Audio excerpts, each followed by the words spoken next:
Hello guys, आप सभी लोगों का स्वागत है मेरे चैनल एनिमे सेनपाई पर। और आज मैं आपके लिए विनलैंड सागा के सीजन 2 के एपिसोड 21 को हिंदी में एक्सप्लेन करूंगा। तो चलिए इस एपिसोड के एक्सप्लेनेशन को शुरू करते हैं। तो एपिसोड की स्टार्टिंग में हम लोग कनूर को देखते हैं और उसके सामने फार्म के सभी मरे हुए लोग पड़े होते हैं। तभी उल्फ पूछता है क्या ये आखिरी था, तो दूसरा हाँ बोल देता है और हम देखते हैं कि किसी का सर कट चुका होता है और किसी के हाथ कट गए होते हैं। फिर उल्फ कहता है अब तो नहीं लगता कि कैटल की सेना के अंदर लड़ने की जरा सी भी इच्छा बची होगी। मेरे हिसाब से हमें एक मैसेंजर भेजकर उन्हें सरेंडर करने को बोलना चाहिए। तभी फ्लोकी कनूट के पास आता है और कहता है महाराज क्या हम लोग फार्म के कुछ घरों पर कब्जा कर लें, क्योंकि मेरे आदमी इन टेंट्स के अंदर रहकर थक चुके हैं। तो कनूट कहता है नहीं, कोई भी सैनिक फार्म के अंदर नहीं जाएगा, क्योंकि अगर सैनिक गांव में जाएंगे तो वो लूटना शुरू कर देंगे। तो फ्लोकी कहता है लेकिन लूटना तो जीतने वाले का अधिकार होता है। फिर कनूट कहता है इस लड़ाई का मकसद इस पूरे फार्म पर कब्जा करने का था, ना कि इसे लूटने का। मैं सभी जॉन्स वाइकिंग्स को उचित इनाम दे दूंगा। तो फ्लोकी कहता है जैसी आपकी आज्ञा महाराज, और ये कहकर वो वहाँ से चला जाता है। तभी स्वैन का सर हंसता हुआ आता है और कहता है अब तो तुम जरा सा भी रहम नहीं दिखा रहे कनूट, पर तुम बिल्कुल सही हो। एक राजा को यही करना चाहिए। अपने महान मकसद को पाने के लिए वो उन लोगों की जान बख्श देता है जिनको के जिंदा रहने की जरूरत है, और जिनकी कोई जरूरत नहीं है उन लोगों को उसे मारना पड़ता है। इस दुनिया के सभी लोग अपने कंधों पर इतनी भारी जिम्मेदारी नहीं ले सकते। ये दुनिया स्वर्ग बनने से अभी बहुत दूर है, ये अभी भी एक नर्क ही है, और नर्क के अपने खुद के कानून होते हैं। कनूट तुमने अपने पिता और अपने भाई को मार डाला, और तुम तब तक मारते रहो जब तक ये लाशों का बना रास्ता स्वर्ग तक ना पहुंच जाए। जिसके बाद वो हंसने लग जाता है और तभी हम लोग इनर को देखते हैं जो कि अभी तक वहीं पर वैसे ही बैठा होता है। और तभी हवा चलती है और उसके ऊपर धूप पड़ती है। फिर वो आर्नहीड की कब्र को देखता है जिसके ऊपर भी धूप पड़ रही होती है। फिर उसे आर्नहीड की कहे शब्द याद आते हैं जिसमें आर्नहीड कहती है शुक्रिया इनर और थॉरफिन, तुम दोनों का बहुत बहुत शुक्रिया।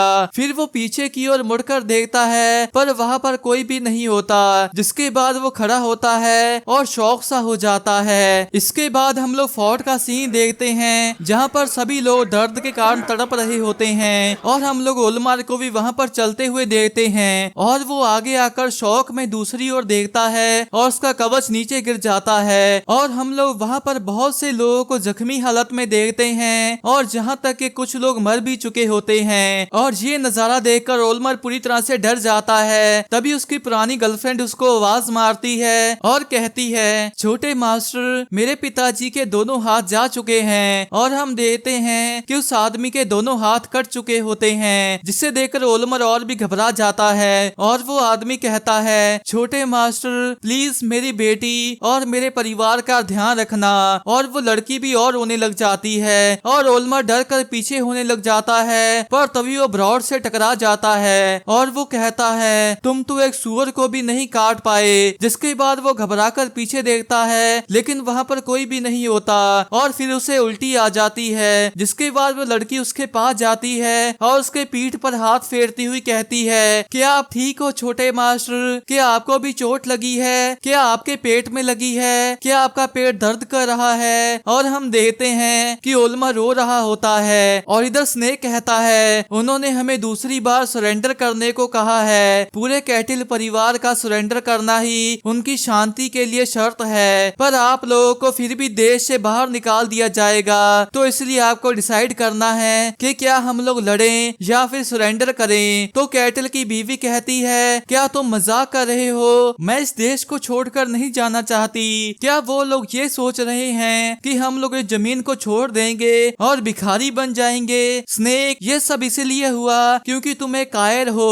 फिर वो उसके ऊपर पानी फेंक देती है और फॉक्स कहता है बुढ़ी तुम्हारी हिम्मत कैसे हुई? तो स्नेक कहता है रुक जाओ फॉक्स। फिर थॉरगिल पूछता है अगर हम लोग लड़ना जारी रखेंगे तो तुम क्या करोगे स्नेक? तो स्नेक कहता है मैं तुम सभी के साथ लड़ूंगा। तो थॉरगिल हंसकर कहता है मैं भी यही सुनना चाहता था मॉम, आप चिंता मत कीजिए, मैं इसे संभालता हूँ। सिर्फ 20 आदमी राजा का सर लाने के लिए काफी होंगे, जिसे सुनकर स्नेक भी उदास सा हो जाता है। तभी स्वेरकिल कहता है, शांत हो जाओ थॉरगिल, ये फैसला तुम्हारे हाथ में नहीं है। तो थॉरगिल कहता है, क्या मैं ही ये ले सकता हूँ क्योंकि डैड बेहोश हो चुके हैं। पर क्या आप ये कह रहे हैं कि आप इसका फैसला लेना चाहते हैं? तो स्वेरकिल कहता है, नहीं, ये फैसला मेरा भी नहीं है, ये उसका है जिसे कि कैटल ने अपना वारिस चुना है। इसके बाद ओल्मर वहाँ पर आ जाता है और सभी लोग उसकी ओर देख रहे होते हैं। फिर ओल्मर थॉरगिल की ओर देखता है और फिर जरा से हिम्मत जुटाता है और कहता है, हम लोग सरेंडर करेंगे। जिससे वो दोनों शॉक हो जाते हैं और कैटल की वाइफ कहती है, आखिर तुम ये कैसे कह सकते हो? क्या एक नॉर्समैन के रूप में तुम्हें जरा सी भी शर्म नहीं आ रही? तो ओल्मर कहता है, मुझे पता है ये शर्मनाक है, पर मुझे डर लग रहा है। मैं लोगों को मरता देखकर डर रहा हूँ और मुझे ये भी डर है कि कहीं मैं खुद भी ना मर जाऊं। वो लोग हमें देश से निकाल दें, जहाँ मुझसे जो करवाना चाहते हैं वो करवा लें, लेकिन मैं चाहता हूँ कि ये सब खत्म हो जाए। तो थॉरगिल चढ़कर कहता है, क्या तुम मजाक कर रहे हो ओल्मर? तुम खुद ही लड़ना चाहते थे और ये मत भूलो कि ये सब तुम्हारी वजह से ही शुरू हुआ है। फिर ओल्मर कहता है, बिल्कुल सही, ये मेरी ही गलती है। उन लोगों ने मेरा मजाक उड़ाया क्योंकि मैंने गड़बड़ कर दी थी, इसलिए मैं पागल हो गया और शो ऑफ करने की कोशिश की। मॉम और सभी लोग प्लीज मुझे माफ कर देना, पर मैं इसे खत्म करना चाहता हूँ क्योंकि मैंने ही इसे शुरू किया था। जिसके बाद थॉरगिल उसके पास आकर कहता है, सॉरी, मैंने गलत बोल दिया। राजा शुरू से ही इस फार्म पर कब्जा करना चाहता था। तो ओल्मर कहता है, पर मैंने उसे जंग शुरू करने का एक कारण दे दिया।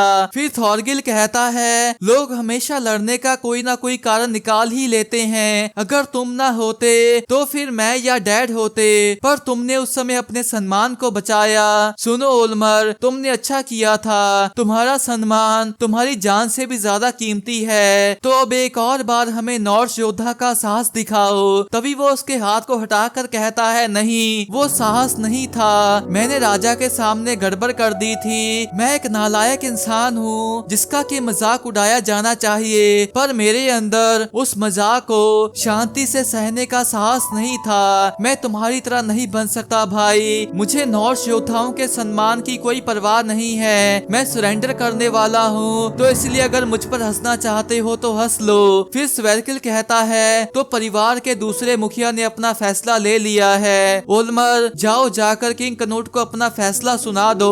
और ये सुनकर कैटल की बीबी शौक में नीचे बैठ जाती है और ओल्मर वहाँ से जाने लगता है। तभी स्नेक कहता है, रुको, मैं भी साथ चलता हूँ। इसके बाद वो उसके पास आकर कहता है, मैं आप पर नहीं हंसूंगा छोटे मास्टर। जिसके बाद थॉरगिल कहता है, मेरे पास इस बकवास के लिए समय नहीं है और मेरे रास्ते से हट जाओ कायर। फिर स्नेक पूछता है, रुको थॉरगिल, तुम कहाँ जा रहे हो? तो थॉरगिल कहता है, मुंह बंद करो कायर, मैं तुम सभी से पक चुका हूँ। और ओल्मर भी थॉरगिल की ओर देख रहा होता है। इसके कुछ समय के बाद स्वेरकिल कहता है, ये सच है कि तुमने अपनी ताकत से बहुत लोगों की मदद की है, पर मुझे पता है कि तुमने भी ये देख लिया होगा कि जो लोग पैसे और ताकत के नशे में रहते हैं उनका अंत कैसे होता है। पर तुमने ये सब यूं ही नहीं गवाया। इस फार्म के बदले में तुम्हारा बेटा अब एक आदमी बन चुका है। इसके बाद हम लोग एनर को भागते हुए देते हैं और वो घबराया होता है। फिर हम कुछ समय पहले का सीन देखते हैं जहाँ पर एनर लीव से कहता है, लेकिन क्यों? आपने उसे जाने ही क्यों दिया? क्या आप इतने समय से थॉरफिन को नहीं ढूंढ रहे थे? क्या आप यहाँ पर थॉरफिन को घर वापस ले जाने नहीं आए थे? तो लीव कहता है, तुम सही हो, उस कसम की वजह से ही मैं उसे ढूंढता हुआ आया हूँ और मैं उसे कितनी बार भी खो दूं, लेकिन मैं उसे हमेशा ढूंढता रहूंगा और मैं अपने दोस्त की कसम कभी भी नहीं तोड़ूंगा। पर इस बार थॉरफिन किसी और बड़ी चीज के लिए गया है। थॉरफिन ने कहा है कि वो वापस आएगा और मैंने उन आंखों में जो देखा मुझे उस पर भरोसा है। इसके बाद प्रेजेंट टाइम में एनर फिर से भाग रहा होता है और वो कनूट के टेंट्स की ओर जा रहा होता है। इधर सभी किंग्स गार्ड खड़े होते हैं और एक गार्ड जिसका के नाम ड्रॉट होता है वो हंसकर कहता है, तो तुम कैटल के परिवार का हिस्सा नहीं हो पिद्दी? तो थॉरफिन कहता है, मैं थॉर्स का बेटा थॉरफिन हूँ और मैं इस फार्म पर एक रिटेनर हूँ और मैं यहाँ पर इस फार्म के ओनर कैटल की ओर से आया हूँ। तो प्लीज महाराज को बता दीजिए कि मैं यहाँ उनसे मिलने आया हूँ। तो ड्रॉट कहता है, क्या कहा यहाँ एक रिटेनर, पर तुम तो एक गुलाम हो, सही कहा ना। और तुम हमेशा बता सकते हो कि कोई गुलाम है या नहीं, क्योंकि उनसे कीड़े मकोड़ों की बदबू आती है, जिसे सुनकर सभी लोग हंसने लग जाते हैं। फिर ड्रॉट कहता है हम लोग तब तक लड़ेंगे जब तक कैटिल के परिवार से कोई यहाँ पर नहीं आ जाता। तो थॉर्फी कहता है मैं महाराज से पहले भी मिला हूँ, अगर आप उन्हें मेरा नाम बताएंगे तो वो मुझे जरूर पहचान लेंगे। प्लीज उन्हें बता दीजिए कि थॉर्स का बेटा थॉर्फी यहाँ पर आया है। जिसके बाद ड्रॉट उसके पास जाता है और कहता है क्या तुम और किंग कनूट एक दूसरे को जानते हो? तो थॉर्फी कहता है करीब 4 साल पहले मैंने कुछ समय के लिए उनके गार्ड के रूप में काम किया था। फिर ड्रॉट उसे ऊपर से लेकर नीचे तक देखता है और मुस्कुराकर उसे एक पंच मारता है और कहता है क्या इससे तुम जाग गए पिद्दी? मैंने कभी भी तुम्हारे जितना छोटा और बदबूदार गार्ड नहीं देखा। जिसे सुनकर सभी फिर से हंसने लग जाते हैं और थॉर्फिन कहता है अगर मैंने आपको गुस्सा दिला दिया है तो प्लीज मुझे माफ कर दीजिए, लेकिन ये सच है और प्लीज आप महाराज को मेरा नाम बता दीजिए। और एक आदमी कहता है क्या बात है ड्रॉट, ये अभी तक बकवास कर रहा है। और दूसरा कहता है लगता है तुम्हारा पंच बहुत ही कमजोर था। जिसके बाद वो दोनों हंसने लग जाते हैं और ड्रॉट गुस्से में कहता है लगता है तुम इतनी आसानी से नहीं जागने वाले। इसके बाद हम लोग कनूट और फ्लोकी को देखते हैं। तभी उल्फ उनके पास आता है और कनूट कहता है ये इतना शोर किस लिए हो रहा है? तो उल्फ कहता है कैटिल ने एक मैसेंजर भेजा है, क्योंकि कैटिल खुद सरेंडर करने नहीं आया, इसलिए मेरे आदमी उसे वापस भेजने की कोशिश कर रहे हैं, लेकिन लगता है वो बहुत ही जिद्दी है। फिर कनूट जाने लगता है और पूछता है क्या तुमने उसका नाम और स्टेटस पता किया? तो उल्फ कहता है जी महाराज, उसने कहा कि वो इस फार्म पर एक रिटेनर है और वो थॉर्स का बेटा थॉर्फिन है। जिसे सुनकर उन दोनों को एक शौक लगता है। फिर कनूट पूछता है क्या वो जवान और छोटी हाइट का है? तो उल्फ चौंक कर कहता है जी बिल्कुल। तो क्या आप उसे जानते हैं? जिसके बाद कनूट अपने चेहरे के निशान पर हाथ रख लेता है और उल्फ पूछता है तो महाराज क्या आप उससे मिलना चाहते हैं? तो कनूट कहता है नहीं, इसकी कोई जरूरत नहीं है। जिससे उल्फ चौंक सा जाता है और कनूट वहाँ से चला जाता है। और फ्लोकी मन में कहता है क्या थॉर्स का बेटा? फिर वो मुस्कुरा कर कहता है नहीं, ये वो नहीं हो सकता। थॉर्स बहुत ही कॉमन नाम है। और इधर थॉर्फिन ड्रॉट के अटैक्स को डॉज करता जा रहा होता है और कहता है रुको, मैं लड़ना नहीं चाहता। लेकिन ड्रॉट नहीं रुकता और थॉर्फिन भी डॉज करता रहता है। फिर थॉर्फिन पीछे होता है और एक आदमी कहता है क्या हुआ ड्रॉट, तुम तो अभी तक उसे एक पंच भी नहीं मार पाए। जिसके बाद वो पूरे गुस्से में उस पर अटैक करने जाता है और थॉर्फिन मन में कहता है मैंने इन्हें अंडर एस्टिमेट किया और मुझे जल्दी से सिचुएशन को बदलना होगा। और तभी ये गार्ड कहता है उसे मारो ड्रॉट, वरना इससे हमारी बाजी सेटल नहीं हो पाएगी। तभी थॉर्फिन का ध्यान उस ओर जाता है और ड्रॉट उसे एक जोरदार पंच मार देता है, जिससे वो सभी लोग खुश हो जाते हैं। और उल्फ भी वहाँ पर खड़ा उन्हें देख रहा होता है। तभी हम एनर को वहाँ पर आते हुए देखते हैं और वो सभी लोगों को साइड कर थॉर्फिन के पास आता है और पूछता है क्या तुम ठीक हो? और थॉर्फिन पूछता है एनर आखिर तुम यहाँ पर क्या कर रहे हो? तो एनर कहता है बेवकूफ, मैं यहाँ पर तुम्हें रोकने आया हूँ और हम लोग अभी यहाँ से जा रहे हैं, तो इसलिए खड़े हो जाओ, क्योंकि इन लोगों से बात करने का कोई भी पॉइंट नहीं है। तभी एक आदमी कहता है लाओ अब मेरे पैसे दो। फिर थॉर्फिन पूछता है आखिर तुम लोग किस चीज पर शर्त लगा रहे हो? तो वो आदमी कहता है हम लोग इस बात पर शर्त लगा रहे हैं कि तुम्हें रोते हुए घर भागने के लिए कितने पंचिस लगेंगे। और दूसरा कहता है और बेहोशी और मौत के लिए भी जो सबसे ज्यादा पॉपुलर बेट है वो 10 से नीचे है और कुछ लोगों ने 20 से ज्यादा की भी बेट लगाई है। और एनर कहता है सच में ये लोग तो पागल हैं। तभी थॉर्फिन कहता है मैं भी एक बेट लगाना चाहता हूँ, मैं खुद को बेट पर लगाता हूँ। जिसे सुनकर ड्रॉट भी चौंक सा जाता है। फिर थॉर्फिन खड़ा हो जाता है और कहता है अगर मैं जीता तो मुझे पैसे नहीं चाहिए, पर इसके बदले में मैं बस राजा से बात करना चाहता हूँ। जिसे सुनकर एनर भी शौक हो जाता है और उल्फ भी चौंक जाता है। और वो आदमी कहता है तो क्या तुम लोगों ने सुना, उस पिद्दी ने बहुत ही मजेदार चीज आगे रखी है। तो ठीक है, मुझे तुम्हारी हिम्मत पसंद आई, लेकिन हम लोग तुम्हें 10 से नीचे बेट नहीं लगाने देंगे। फिर वो अपने साथी से पूछता है सबसे बड़ी बेट किसने लगाई है? तो दूसरा कहता है शायद एक आदमी है जिसने की 90 की बेट लगाई लगाई है। फिर वो आदमी थॉरफिन से कहता है तो ठीक है, फिर तुम्हें 100 की बेट लगानी होगी। अगर तुम 100 पंचेस झेल लेते हो तो तुम जीत जाओगे, और अगर तुम हार गए तो हम तुम्हारी जान ले लेंगे। तो थॉरफिन ठीक है कहता है, और एनर उसके पास आकर कहता है थॉरफिन, क्या तुम सच में उस कैटल के लिए इतना बड़ा रिस्क लेना चाहते हो? ये एक जंग है और एक आदमी इसके अंदर कुछ नहीं कर सकता, और जो लोग लड़ना चाहते हैं उन्हीं पर ये लड़ाई छोड़ दो। तो थॉरफिन कहता है मुझे खुशी है कि मैं इस फार्म पर आया, मैं सिर्फ लड़ना ही जानता था, पर मास्टर, पैटर और ओल्ड मास्टर उन सभी ने मुझे अपनाया और उन्होंने मेरे साथ अच्छा बर्ताव किया, और तो और मैं तुमसे भी मिल पाया, और शायद अब तुम्हें भी मेरी बात समझ में आ रही होगी। क्या तुम उनके किए अच्छे बर्ताव का एहसान बिना चुकाई यहाँ से जाना चाहते हो?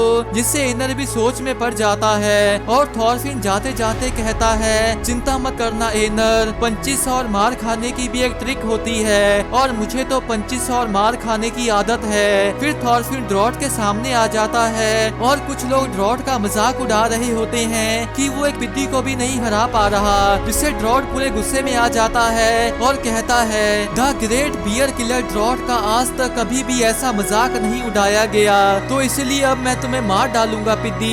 और उल्फ और एनर दोनों ही उनकी ओर देख रहे होते हैं, और थॉरफिन भी शांत सा होता है, और तभी ड्रॉट भी पंच मारने लगता है, और इसी के साथ ये एपिसोड एंड हो जाता है। तो गाइस मैं होप करता हूँ कि आपको ये एक्सप्लेनेशन अच्छी लगी होगी। अगर आपको ये एक्सप्लेनेशन अच्छी लगी है तो इस वीडियो को एक लाइक कर दें, और नीचे कमेंट भी जरूर कर दें। इसका नेक्स्ट एपिसोड अगले मंडे को रिलीज होगा, तो उसकी एक्सप्लेनेशन वीडियो ट्यूसडे या वेडनेसडे को आ जाएगी। तो अगर आप उसे मिस नहीं करना चाहते तो इस चैनल को जरूर सब्सक्राइब कर लीजिए। तो मिलते हैं एक और नई एक्सप्लेनेशन वीडियो के साथ, तब तक के लिए टाटा बाय बाय।